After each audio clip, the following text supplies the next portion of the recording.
Hello and welcome. I'm Amritanshu Rai and you're watching Law of the Land on Raj Sabha TV. Today we bring to you the National Commission for Human Resources for Health Bill 2011, which seeks to bring all types of medical-related education under one regulator. To discuss the issue, I have with me Dr. K.K. Agarwal, Chairman, Ethical Committee, Delhi Medical Council, Dr. R.N. Tandon, Senior Joint Secretary, Indian Medical Association. Now for the headlines. The bill sets up a super regulator for medical education.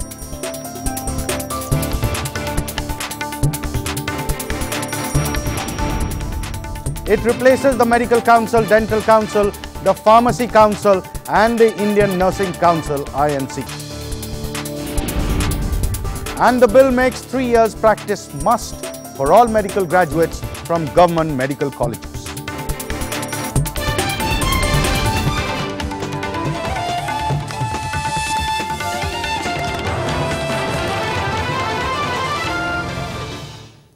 The National Commission for Human Resources for Health Bill 2011 sets up a commission which will be the super regulator in the field of medical education. The bill will replace multiple specialized regulators like the Medical Council, the Dental Council, the Pharmacy Council and the Indian Nursing Council. As of now, there are specialized regulators in the health sector. The Medical Council regulates the medical education, the Dental Council regulates the dental education. The Pharmacy Council is responsible for education relating to pharmacy and the Nursing Council regulates the nursing education. According to the government, the existing system does not promote holistic development of the health sector. In order to solve this issue, the government proposes the National Commission for Human Resources for Health Bill.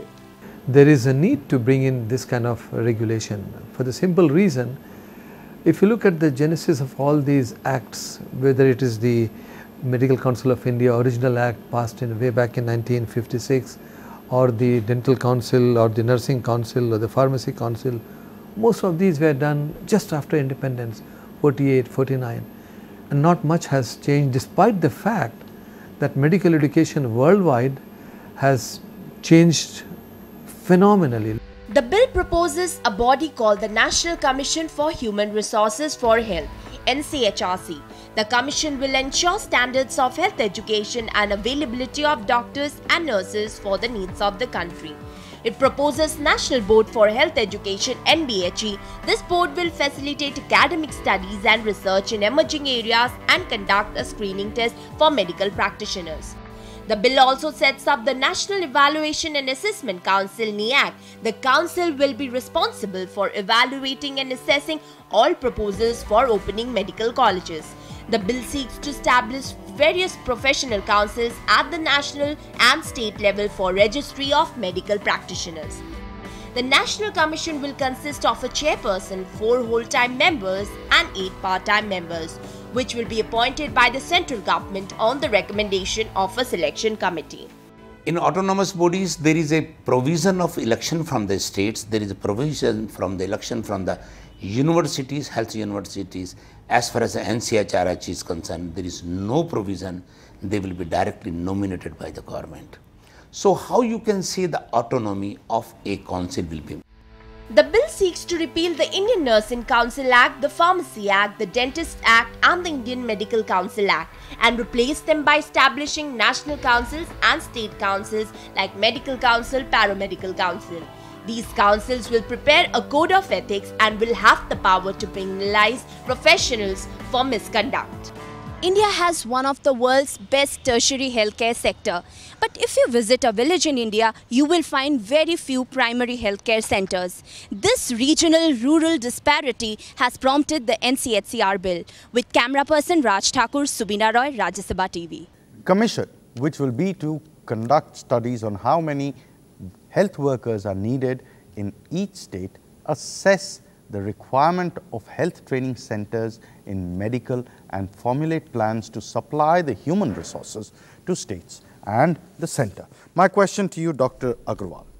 First question, straight away, will this bill ensure the short supply that is made out to be of doctors for the rural and for the country in general? I don't think so that this bill is basically made to cover for the deficiency of doctors in rural areas. by forcing doctors for 3 years, by making them compulsory that you cannot go to foreign, you will have to come back for 3 years service, is not the answer. The answer is very simple. First of all is, a bill is made for whom? For the public and for the doctors. Regulating doctors, whether they are, you're covering dental or whether you're covering the allopathic doctors. Unfortunately, they have not included, they have totally missed Ayush. They have totally missed homeopathy, Ayurveda, Unani, and they said probably either you could call them not doctors, and instead of them, you're including nurses into it. That's the basic thing, is that they are totally taken out half of the doctors. Totally they're taken out. How can they be taken out? And then the answer is that if you really want doctor to serve to the government services, A, farmers are given income tax exemption, give it to them. Most of the doctors are going abroad because they get better higher education. No. People today, after doing MBBS, people go for 3 years to Southern Arabian countries because they come back with 10 lakh rupees, they can start their practice. Okay. Send them to villages, give them income tax free income, so that for 3 years they can come back and start practice, they can serve. Right. Another option is that during MBBS, when you have 5.5 year MBBS, make 1 year compulsory in a village. For a MD for 3 years, make 6 months compulsory in a village. In DM for 2 years, make 6 months compulsory in a village. As a part of that, you can have their examinations in a village, so that they are really looking after the people. Why forcing them for an education? You have 5.5 years of MBBS, you have 3 years of a MD, then 2 years of a DM, already 10.5 years you have done enough, and now you are forcing them for another 3 years? No, in those 10 years, have 1.5 year in a village posting, that will be the serve the answer. This will never serve the answer. Only the corruption will increase. Absolutely no. On the autonomy aspect, Dr. Tandon, do you think the bill anywhere ensures autonomy of education and the way it should evolve? I don't think. The autonomy has already been taken out of this bill from NCI or for other regulatory bodies. Because autonomy is only maintained if it is really controlled by an elected body, not by the nominated bodies. The nominated bodies cannot work independently, and they will be guided by certain forces, either the one who has appointed them or the one who is interested what kind of a policy should come out.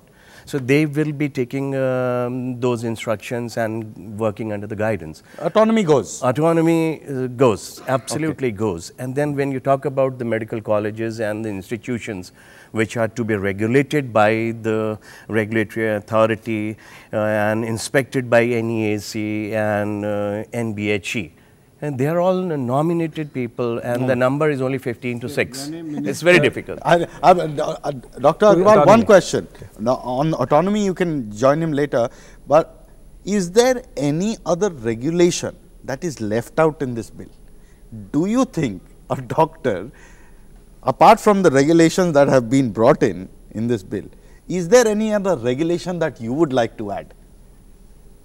No. What do you mean by that? I'm not clear. I mean, as of now, the bill regulates you in every aspect, the education sector. Is there any regulation that has been left out by the government? Practically, no. I'd like to add, yes. But when you're talking about health in totality, starting from education for serving into the rural area and for providing jobs to each and everybody, why government has not included in the bill that there should be Indian medical services where the uniformity of the pay will be there all over India in each and every district and state and in the center. This should be included, and then only probably you may not find doctors going abroad or going to the other sectors for services. If government can give a central scale to each and every state and each and every district, you will find the number of doctors willing to go for the job. What is the need for today? What is the need for today? What is the need for today is that standard of care and magnitude of care are different. What the need of the today is, the government's emphasis should be on standard of care, not the magnitude of care. That means if I get a heart attack, whether I am in a village, whether I am in a kheda, whether I am in a government hospital, rural hospital, private hospital, my standard of care should be the same. Nothing talks about it. The standard of care you will not find. It's different all over. If I get an appendicitis in a village, my treatment will be different. If I get it in a city, my treatment will be different. I have a fundamental flaws about this act. And my fundamental principle is very clear, that this bill is made for doctors. Doctors are represented by their associations. Okay, so we have Cardiology Association, Gynae Association, all specialists are there. Every specialist organization. Then we have Indian Medical Association. Yeah. If you are making a law, that suppose you find a government department, some minister is caught that there are allegations against you and he is removed. You are not going to stop the ministry. Yeah. What happened is one person here, you put an allegation that you are corrupt, therefore we dissolve Medical Council of India with so many members, and you appoint 7 members of the government who are going to make the law. Exactly. Where are the associations? You have to listen to see. Medical association have been asking the government, whenever you make a law, listen to us.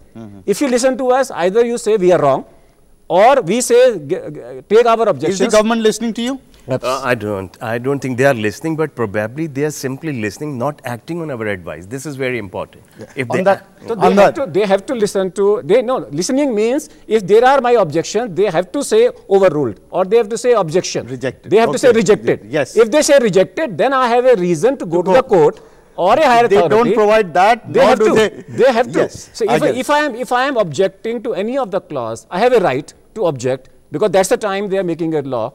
If I have a right, and that is not factored in this. That is not factored into it. Then they must put it in writing. Because of this reason, we are rejecting it. It's time for us to head into a break. When we come back, we will talk about the mandatory 3 years practice in India for medical graduates.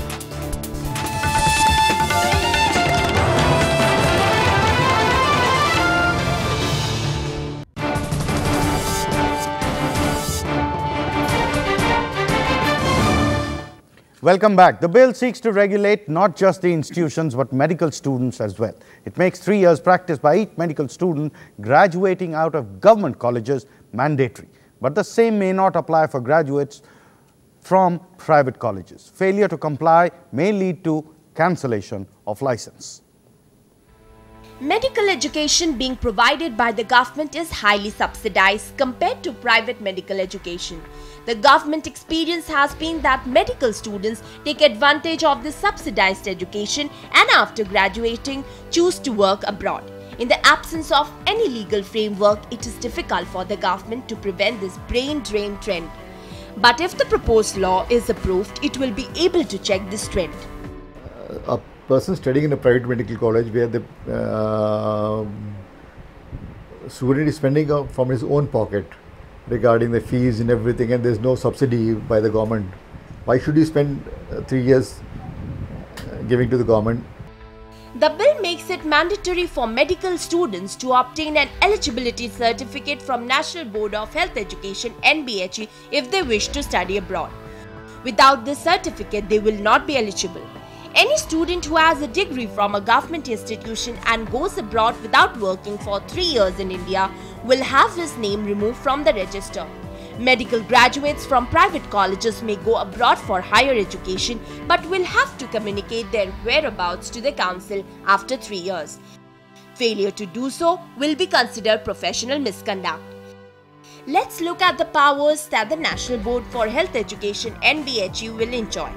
It will replace the existing National Board of Examinations (NBE). It will be empowered to conduct examinations for entry into any medical courses. It will be required to promote research, specify minimum requirements for faculty, infrastructure and for establishment of institutions. It will also specify curriculum for examinations, design and approve new courses of study. The National Evaluation and Assessment Committee (NEAC) will undertake audit in adherence to the Code of Ethics. It will scrutinize the report of assessment agencies for establishment of institutions and report to the Commission. Once this bill is passed, it becomes an act. Nobody will have any right to challenge in the judiciary also. How you can bar? It is a fundamental right.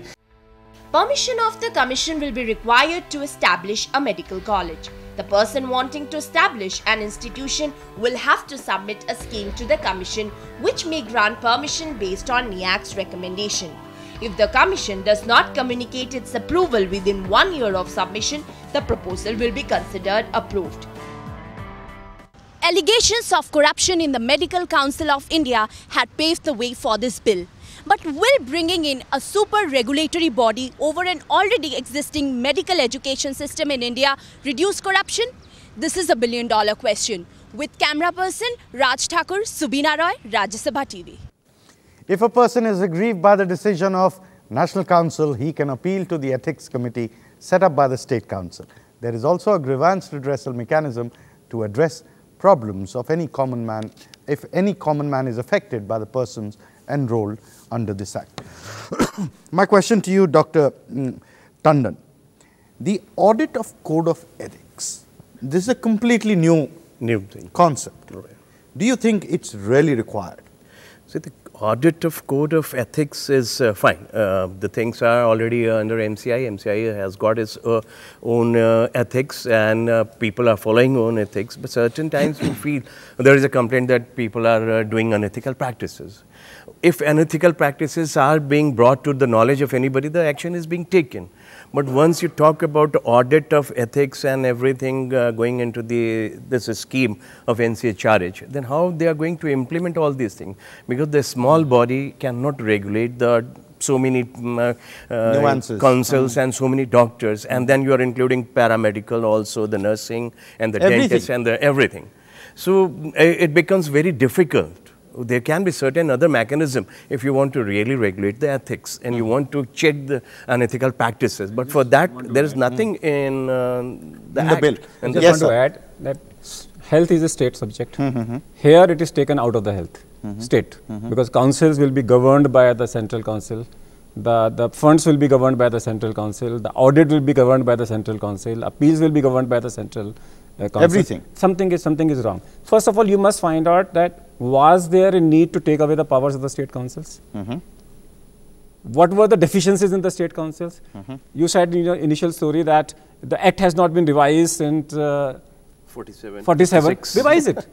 Don't change it. Who says don't revise it? We are also saying amendment of the acts are required. But that doesn't mean you just abolish. Now there are state councils. Every state council is working effectively. Now when you are abolishing a state council and making a national council with a new state councils, have you sent the bill to each state council? I am a member of the Delhi State Council for the last 8 years. So no this consultation. Bill has not come back to me. No consultation. This bill has not come back to me. In my state medical council, this bill should have come for discussions and for approval, not approval, but for suggestions. At the state level and the national level, the councils remain there with a role of registering doctors. Only for registering and taking disciplinary action and nothing else. Other things that you require? Everything. When the National Medical Council of India today is doing everything. You're dividing National Medical Council, education separately and council separately and medical council separately. And the State Medical Council will only be branches of Medical Council of India. Today we are not. Delhi Medical Council is not a branch of Delhi Medical Council. I have a separate account. I am an independent body. I have an independent elections. I work independently. My constitution is different. I am not a branch of Medical Council of India. I get it. And second thing is that you are abolishing me. You are abolishing a state medical council, taking away all the powers and not even asking them, should we remove you? Why should we remove you? I'll come to the point. Give me the time. I get it. I'll come to the point of the most touchy bit. If you are graduating from a government college, there is a certain amount of subsidized education that you're receiving. Now, if there is a requirement by the state for you to work in any part of this country, then what is wrong in prescribing that?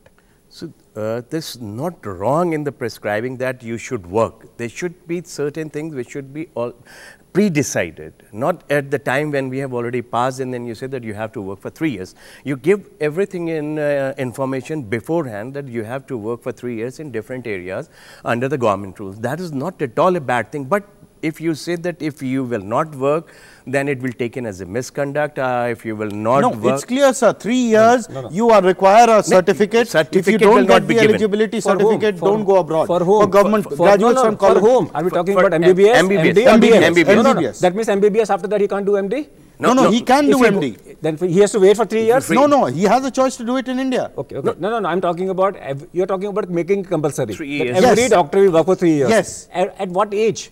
I'm talking about after MBBS he goes for MD, 3 years. That is then if he he goes wants for to DA. go abroad. Yes, no, not to I'm abroad. not talking It is about only abroad. for people who are I am going saying abroad. is a person who has finished his MBBS for 5.5 years. Yeah. Now he has gone for MD, 3 Yeah. years, 8.5 years. Now he has gone for DM.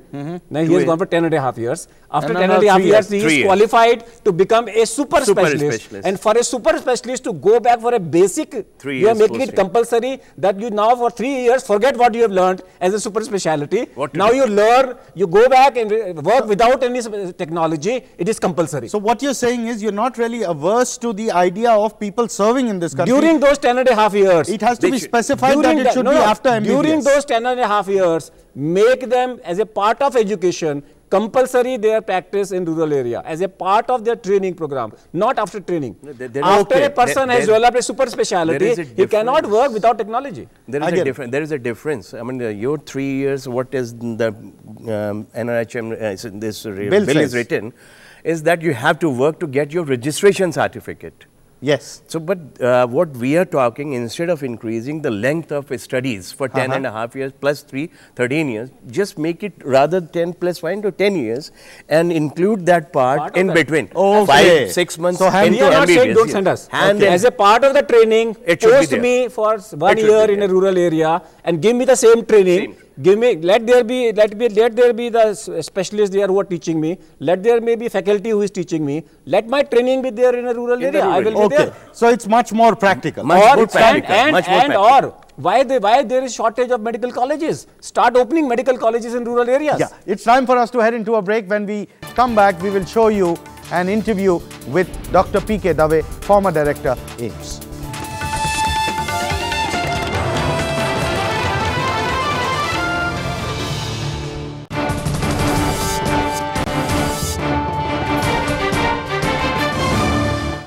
Welcome back. My colleague Subina Roy spoke to former director of AIIMS, Professor P.K. Dave. So you have been a former AIIMS director. So you have seen the healthcare system at the implementation level. So could you elaborate us on the present healthcare system in India?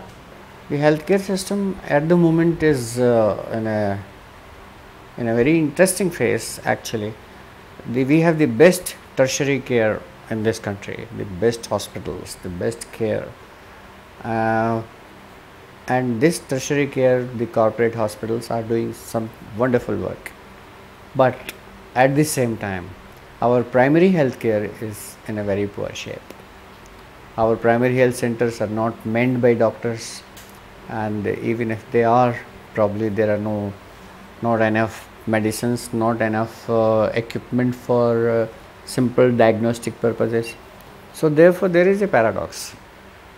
And because of this paradox, I think this is what is happening in this country. Is the bill a solution to this problem? The bill is not a solution, but I think the solution to the healthcare problem lies in the fact that we have to, whatever the processes, the systems we have, they must be strengthened. For example, primary health center should be completely strengthened. There is a provision for improving the primary health center, and there were certain guidelines which had been laid down much earlier. So they must be followed, number one.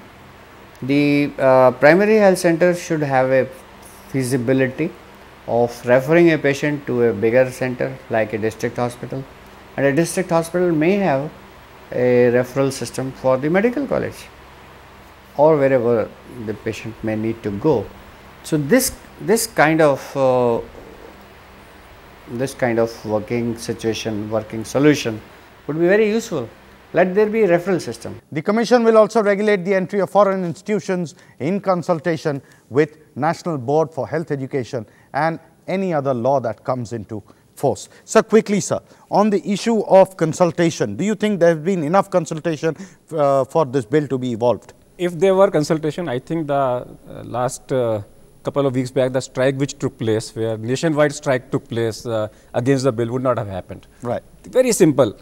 Call the associations, not association. All stakeholders, call them, give them the copy and listen to them. Call all councils, listen to them and convince them that you are right. If the bill is right. If you cannot convince them, then you are giving them another chance to go for a strike again. I think that should not happen. Medical professionals should never go into strike. They are forced to go into strike because nobody is listening to them. Impact on the community.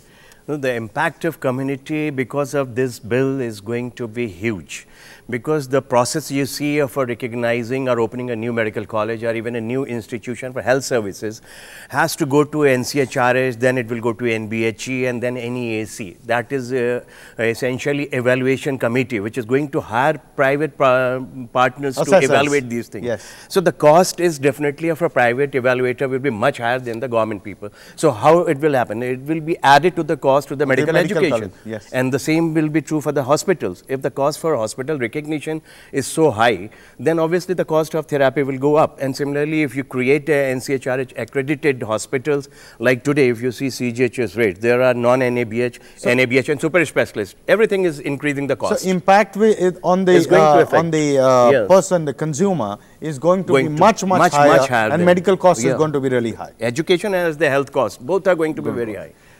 Thank you, sir, for joining us on the show and discussion. It's time for us to end the show. You can email your suggestions and comments to law.rstv@gmail.com. You can also watch our shows on the YouTube. We'll be back with a new issue and a new episode. Keep watching Raj Sabha TV.